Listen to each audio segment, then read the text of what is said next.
Hi everyone, I hope you're well and your draft writing is coming along okay. In this week's wrap up, I want to focus on the engagement aspect of the module because I think that the week 4 content that we've been looking at this week would have given you a good understanding about the importance of selecting the best journal for your articles. So we don't need too much of a recap on that. Although I will add that it's a good idea to have a few different journals on your radar because I'm hoping you'll have more publications in the future. So have a couple of potential journals that you're targeting. In terms of engaging in the module activities, it's absolutely okay to be working through them at your own pace. We know a lot can be happening over 12 weeks, it's a long period of time, and we will always have weeks where we get waylaid with other commitments and tasks.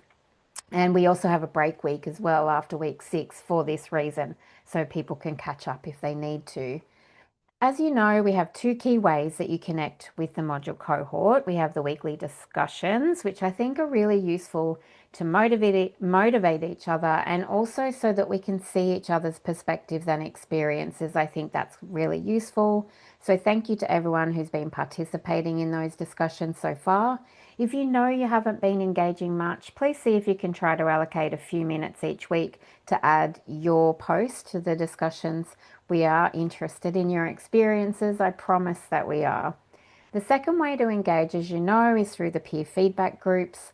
And I can see many of you have been engaging, with your groups and have been able to seek and give feedback on your draft arguments and your abstracts. So that's fantastic.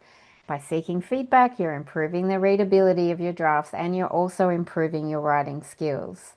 I'm also really aware that the asynchronous aspect of these groups can potentially be daunting and challenging to navigate.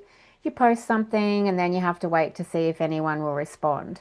So any discussion or feedback seeking, it's a little bit unnatural the way it's occurring compared to when we are face to face, whether that's even on Zoom or in person, and we're getting that feedback straight away.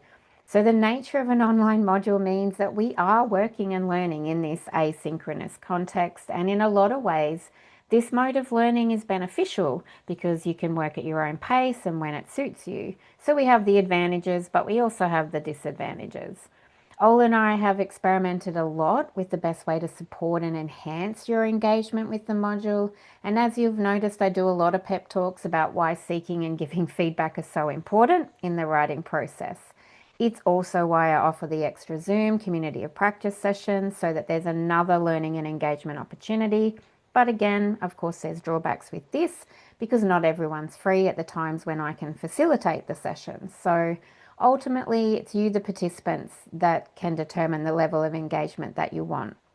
So if you're someone who's really keen to be part of an engaged peer feedback group, but that hasn't been your experience so far, please let Ola and me know. We want you to have the experience you're after. So if it's not happening, please let us know so we can help. On the other hand, if you're someone who's not keen to seek feedback and you prefer not to be part of a peer feedback group, then let us know that as well so we know you're okay with how you're progressing. So stay in contact with Ola and me about how your engagement is going so we can make sure you have everything you need to get the most from the module.